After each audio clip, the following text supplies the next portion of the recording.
सबको नमस्कार। आपकी सफलता ही मेरा मिशन है। ज्ञान कोश एजुकेशन पर आपका अभिनंदन है। मेरे प्रिय साथियों, अगर आप लेखपाल भर्ती का, यूपीएसआई का या फिर हिंदी से संबंधित समीक्षा अधिकारी हुआ या कोई भी इस तरह का कोई परीक्षा अगर दे रहे हैं, तो आप जानते हैं कि हिंदी व्याकरण से बहुत ज़्यादा प्रश्न पूछे जाते हैं। और किसी भी चीज़ को छोटा या बड़ा नहीं समझना चाहिए। कभी कभी छोटी छोटी चीज़ें जो लगता है कि यार संज्ञा क्या है, सर्वनाम क्या है, सब तो मैं जानता ही हूँ, कोई दिक्कत नहीं है, लेकिन इसी में कुछ क्रिटिकल चीज़ें पूछ दी जाती हैं जहाँ से एक दो क्वेश्चन आपका गलत हो जाता है और उसी एक दो क्वेश्चन से आपका सिलेक्शन रुक जाता है, तो पछताने के सिवा कुछ मिलता नहीं है। तो मैं इसके पहले कंटिन्यू वीडियो मैं बना रहा हूँ, जैसा कि इसके पहले मैं आपको बता चुका हूँ कि आपका ये व्याकरण का पोर्शन उठा चुका हूँ। और कोशिश मेरी ये रहेगी कि परीक्षा के काफ़ी पहले आपका जो है कि पूरा का पूरा कोर्स कंप्लीट हो जाए। संज्ञा का वीडियो अपलोड हो चुका है, आप उसको देख चुके हैं। आज हम लोग सर्वनाम के बारे में पढ़ेंगे और सर्वनाम के बारे में डिटेल पढ़ेंगे, ताकि यहाँ से कोई क्वेश्चन अगर आता है तो फिर कहीं कोई गड़बड़ नहीं होगा। एकदम सरल भाषा में आप जानेंगे, बस अंत तक आप केवल बने रहिए, ठीक है ना। और मूल मूल बात मैं बताऊंगा, ताकि बहुत ज़्यादा ये आपका समय भी नहीं मैं लूँगा और मूल बात आपके समझ में आ जाएगा। वैसे संज्ञा की जहाँ तक परिभाषा की बात है, तो परिभाषा तो कोई बहुत बड़ी बात नहीं, आप सब जानते हैं कि संज्ञा के स्थान पर प्रयोग किए जाने वाले शब्दों को हम सर्वनाम कहते हैं। वैसे यहाँ परिभाषा जो है कि थोड़ा दूसरे ढंग से बताया गया है कि सर्वनाम उस विकारी शब्द को कहते हैं जो पूर्वा पर संबंध से किसी भी संज्ञा के बदले आता है। ये पंडित कामता प्रसाद गुरु जी की परिभाषा है, जो व्याकरण के एक ख्यातिलब्ध विद्वान है, उनकी परिभाषा है। तो आप इसको जानते हैं। अच्छा देखिए, सर्वनाम कहते किसे हैं? सर्व माने होता है सब, और नाम माने संज्ञा। क्योंकि संज्ञा किसे कहते हैं? नाम को कहते हैं। तो सर्वनाम माने सभी नाम, यानी सर्वनाम, यानी संज्ञा के बदले जो शब्द आते हैं, ठीक है ना। माने सब संख्या के बदले जो शब्द आते हैं उसे सर्वनाम कहते हैं। ऐसे आप रिलेट करके उसको परिभाषा को जोड़ सकते हैं, कहीं कोई दिक्कत नहीं है। तो चलिए हम लोग सीधे आते हैं कि सर्वनाम कितने प्रकार के होते हैं, इसके भेद कितने प्रकार के होते हैं। तो साथियों, आप जानते हैं कि सर्वनाम के कुल 6 भेद होते हैं, ठीक है ना। तो आप इसको परीक्षा में इस तरह से प्रश्न आता है कि सर्वनाम के कुल कितने भेद होते हैं, तो आप कभी कंफ्यूज हो जाते हैं कि यार संज्ञा में याद नहीं पड़ रहा है कि 3 है कि 5 है। तो 3 भी आता है, 5 भी आता है, जैसा कि इसके पहले मैं बता चुका हूँ। हिंदी में तो केवल 3 ही भेद आते हैं, लेकिन अगर अन्य साहित्यों की बात किया जाए तो द्रव्यवाचक और समूहवाचक जोड़ दिया जाता है, तो इसलिए 5 हो जाते हैं। फिर उस ऐसे फिर विशेषण का पूछ देता है, फिर इसमें पूछ देता है, तो कंफ्यूज हो जाते हैं। तो 6 आप याद रखिए, केवल 6। सर्वनाम कितने भेद होते हैं? 6। 6 याद रखिए। सर्वनाम में चार चार अक्षर है ना, ऐसे रिलेट कर लीजिए। स व नाम ऐसे है, 4 अक्षर है, तो 4 में 2 प्लस कर दीजिए, 6 हो गया। तो इस तरह से आप रिलेट करके याद कर लेंगे तो नहीं भूलेगा। तो सर्वनाम के कुल कितने भेद होते हैं? तो 6 भेद होते हैं। कौन कौन होते हैं ये जान लीजिए। पुरुषवाचक, निजवाचक, निश्चयवाचक, अनिश्चयवाचक, संबंधवाचक, प्रश्नवाचक, ये होते हैं। अब जो पुरुषवाचक सर्वनाम होते हैं, इसमें 3 भेद होते हैं: उत्तम पुरुष, मध्यम पुरुष और अन्य पुरुष। इसको आइए थोड़ा सा हम लोग जान लेते हैं, ठीक है ना। चलिए, पुरुषवाचक सर्वनाम में पुरुषों यानी स्त्री या पुरुष के नाम के बदले आते हैं, ठीक है ना। स्त्री या पुरुष के नाम के बदले आते हैं। और इसमें जो है कि उत्तम पुरुष में क्या होता है? लेखक या वक्ता आता है। मध्यम पुरुष में पाठक या श्रोता आता है। अन्य पुरुष में लेखक और श्रोता को छोड़कर अन्य लोग आते हैं। इसलिए इसको उत्तम पुरुष, मध्यम पुरुष और अन्य पुरुष कहते हैं। उत्तम पुरुष का मतलब क्या होता है? मैं, हम, ऐसा। मैं, हम, मेरा, हमारा, मुझको, मुझ में, हम में, ऐसे शब्द आते हैं मैं हम से संबंधित, ठीक है ना। तो यानी मैं से संबंधित और हम से संबंधित जो भी अगर आता है परीक्षा में, अगर आता है, मान लीजिए अगर कहीं पूछ दिया कि निम्न में उत्तम पुरुष का उदाहरण छांटिए, या निम्न में कौन सा शब्द उत्तम पुरुष है, उत्तम पुरुष सर्वनाम है, तो मान लीजिए अगर दे दिया हमसे, तो आप कंफ्यूज हो जाएंगे कि क्या है यार, हमसे क्या है, प्रथम पुरुष, मध्यम पुरुष, उत्तम पुरुष। देखिए, मैं यानी म से और हम यानी ह से, म और ह से कोई भी शब्द अगर आता है, मैं मुझको, मुझ में, मुझसे, मेरा, मुझ, जो भी है, हम, हमसे, हमारा, हमारी, ठीक है ना, ऐसा कुछ जो भी शब्द आता है म से और ह से, ये सीधे आप एकदम इत्मीनान से उत्तम पुरुष सर्वनाम में रख सकते हैं। वो विकल्प अगर होगा तो उसको सही कर देंगे। मध्यम पुरुष देखिए, मध्यम पुरुष बहुत आसान शब्दों में आपको समझा रहा हूं, बहुत ही सरल ढंग से आपके समझ में आ भी जाएगा। मध्यम पुरुष किसे कहते हैं? देखिए, तू, तुम, आप, यानी इस तरह का कोई शब्द आता है कि तुम, तेरा, तुम्हारा, तुझको, तुझसे, तुम में, तुमको, आप, आपको, आपका, आपकी, ऐसा कहीं कुछ शब्द आता है तो आप सीधे मध्यम पुरुष के अंतर्गत रख दीजिएगा, कहीं कोई दिक्कत नहीं होगा, ठीक है ना। अच्छा, अन्य पुरुष, वह, वे, यह, ये, ठीक है ना, उसका, उससे, इससे, इसमें, इन्होंने, उन्होंने, ऐसा कहीं भी शब्द इस तरह से आता है य और व से संबंधित, व से संबंधित, य से संबंधित, तो ऐसा कोई भी अगर शब्द आता है तो आप सीधे अन्य पुरुष में उसको रखेंगे।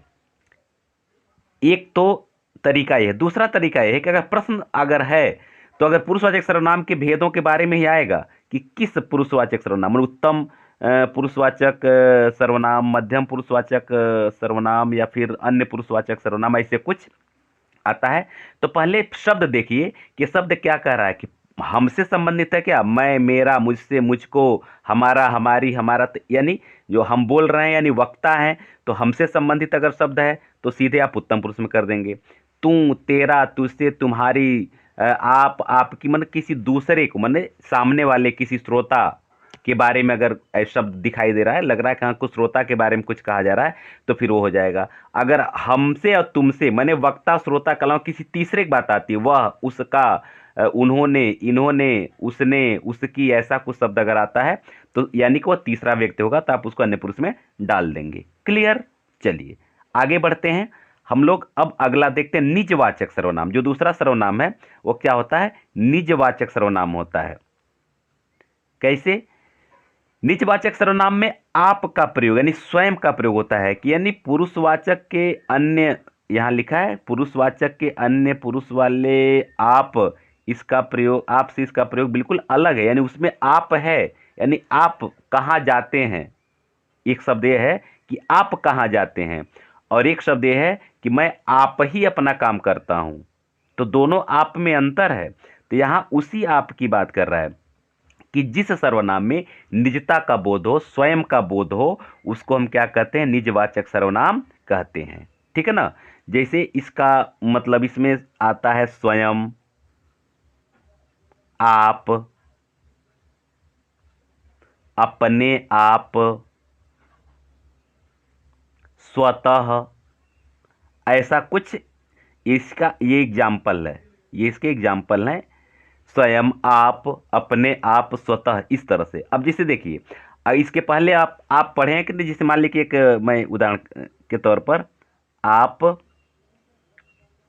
क्या कर रहे हैं, क्या कर रहे हैं।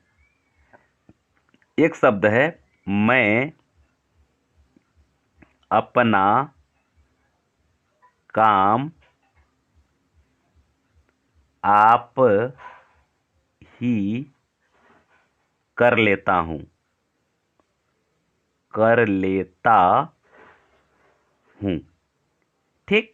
अब देखिए, अब यहां भी आप है और यहां भी आप है, लेकिन यह आप संज्ञा के बदले प्रयोग हो रहा है कि जैसे पिताजी आप क्या कर रहे हैं, तो आप, पिताजी क्या कर रहे हैं तो आप क्या कर रहे हैं, राम क्या कर रहा है तो तुम क्या कर रहे हो, वह क्या कर रहा है, ऐसा है नहीं, राम, सीता, ऐसी सर्व यो संज्ञा है ना, तो संज्ञा का स्थान पर इस आप का प्रयोग हो रहा है। लेकिन यह जो आप है यह स्वयं, यानी मैं अपना काम स्वयं ही कर लेता हूं, इसका अर्थ होगा स्वयं से। अंतर है, यही आपको समझना, बाकी कहीं कोई दिक्कत नहीं है, आप इसको बड़े आराम से कर सकते हैं। कुछ एग्जाम्पल यहां दिया हुआ है, आप चाहें तो इसको देख भी सकते हैं, बस जो मैं बताया हूं उतना ही पर्याप्त है। अब आइए हम लोग देखते हैं निश्चयवाचक सर्वनाम। निश्चयवाचक सर्वनाम किसे कहते हैं? देखिए, जिस सर्वनाम से वक्ता के पास या दूर की वस्तु के निश्चय का बोध होता हो, माने जिससे किसी निश्चित वस्तु का बोध होता हो, उसको हम कहते हैं निश्चयवाचक सर्वनाम। ठीक है ना। अब निश्चय का मतलब क्या हुआ? जैसे देखिए, यह शब्द है, वह शब्द है, यह और वह क्या है? यह मतलब निश्चित वस्तु का बोध करता है। जैसे यह कोई नया काम नहीं है, रोटी मत खाओ क्योंकि वह जली है, यह और वह। जैसे वह लड़का खेल रहा है, ठीक है ना। यह काम मेरा है, यह लड़की खा रही है। तो यह और वह एक इंगित कर रहा है कि किसी निश्चित वस्तु का बोध करा रहा है, किसी निश्चित चीज का संबोधन ये कर रहा है। और ये संज्ञा के जगह पर आ भी रहा है, संज्ञा के स्थान पर आ भी रहा है यह और वह, और एक निश्चित वस्तु का बोध कर रहा है, चाहे पास में हो चाहे दूर में हो। तो ऐसे शब्दों को जो है कि हम क्या कहते हैं? निश्चयवाचक सर्वनाम कहते हैं। जैसे इसका उदाहरण होता है यह, वह, ये, वे, उसने, उसको, उसकी, ऐसा कुछ होता है। ठीक है ना। तो इस तरह का कई शब्द अगर आता है तो सीधे आप निश्चयवाचक सर्वनाम में डाल दीजिएगा। ठीक है। आइए अगला देखते हैं, अनिश्चयवाचक सर्वनाम किसे कहते हैं। अब देखिए, जिस सर्वनाम से किसी निश्चित वस्तु का बोध होता है और अनिश्चयवाचक में किसी निश्चित वस्तु का बोध नहीं होता है, जैसे कोई, कुछ। ठीक है ना। अब कोई का क्या है? ऐसा न हो कि कोई आ जाए, उसने कुछ नहीं खाया, क्योंकि निश्चित वस्तु का बोध नहीं। कोई माने कौन, ये निश्चय नहीं हो रहा कि कौन आ रहा है। उसने कुछ खाया, क्या खाया? आम खाया, केला खाया, इमली खाया, खाना खाया, क्या खाया? यह निश्चित वस्तु का बोध नहीं हो रहा है। तो इस तरह का कोई शब्द आए, कोई, कुछ, किसने, कौन, सॉरी किसने नहीं, वो तो उधर आ जाएगा, आपका प्रश्नवाचक में आ जाएगा। कोई, कुछ, ऐसा शब्द आता है।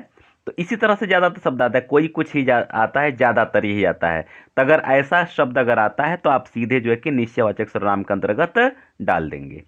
ठीक है। संबंधवाचक सर्वनाम क्या होता है, ये देखिए। संबंधवाचक, जिस सर्वनाम से वाक्य में किसी दूसरे सर्वनाम से संबंध स्थापित किया जाए, माने एक सर्वनाम इधर हो, एक सर्वनाम इधर हो, दोनों को जोड़ दिया जाए, दोनों में संबंध स्थापित कर दिया जाए, ऐसे शब्दों को हम संबंधवाचक सर्वनाम कहते हैं। जैसे जो, सो। ठीक है ना। इससे बहुत लिमिटेड शब्द आते हैं, जो, सो, जैसा, वैसा, ऐसा कुछ शब्द आता है। अब जैसे उदाहरण के तौर पर देखिए, वह कौन है जो पड़ा रो रहा है, वह जो न करे सो थोड़ा है। ठीक है ना। तुम जैसा कार्य करोगे वैसा ही फल पाओगे, ऐसा कुछ शब्द है। तो जो, सो, जैसा, वैसा, ऐसा कहीं कुछ अगर आता है शब्द एक साथ, तो आप इसको संबंधवाचक सर्वनाम के दायरे में रख लेंगे। ठीक है। प्रश्नवाचक सर्वनाम देखिए। प्रश्नवाचक सर्वनाम किसे कहते हैं? कि प्रश्न करने के लिए जिन सर्वनामों का प्रयोग होता है, प्रश्न करने के लिए, उन्हें प्रश्नवाचक सर्वनाम कहते हैं। जैसे देखिए, कौन आता है, तुम क्या खा रहे हो। तो प्रश्नवाचक शब्द आप जानते हैं, समझाने की जरूरत नहीं है। अगर सर्वनाम के दायरे में आता है, पूछता है कि निम्न में कौन सा शब्द प्रश्नवाचक सर्वनाम है, तो जितने भी प्रश्नवाचक शब्द हैं, बस आप उसको प्रश्नवाचक सर्वनाम में रख लेंगे। बस एक चीज को ध्यान रखेंगे कि यहाँ ध्यान रखना चाहिए कि कौन का प्रयोग चेतन जीव के लिए है और क्या का प्रयोग जड़ पदार्थों के लिए होता है। माने चेतन जीव माने सजीव के लिए, सजीव के लिए कौन का प्रयोग होता है और निर्जीव के लिए क्या का प्रयोग होता है। इस चीज़ को ध्यान रखना होगा, बाकी आपका कहीं कुछ दिक्कत नहीं होगा, ठीक है ना। तो चलिए, अब तक आप लोग हमारे साथ बने रहे, इसके लिए बहुत बहुत धन्यवाद। हाँ, एक चीज़ मैं आपसे निवेदन करना चाहूँगा, अगर आप अ, कुछ किसी टॉपिक पर, हालांकि मैं सिलसिलेवार में बना रहा हूँ वीडियो, कोई दिक्कत नहीं है। अगर किसी टॉपिक पर स्पेशल वीडियो आपको चाहिए तो कमेंट करके आप बता दीजिएगा कि सर इस टॉपिक पर वीडियो बना दीजिए, उस पर वीडियो तैयार हो जाएगा, ठीक है ना। अब तक हमारे साथ बने रहे, इसके लिए बहुत बहुत धन्यवाद। अगर मेरे चैनल पर नए हो तो इसको सब्सक्राइब कर लीजिए, और वीडियो अच्छा लग रहा हो, मेरी समझाने की शैली अच्छी लग रही हो तो लाइक और शेयर भी कर लीजिए। बहुत बहुत धन्यवाद।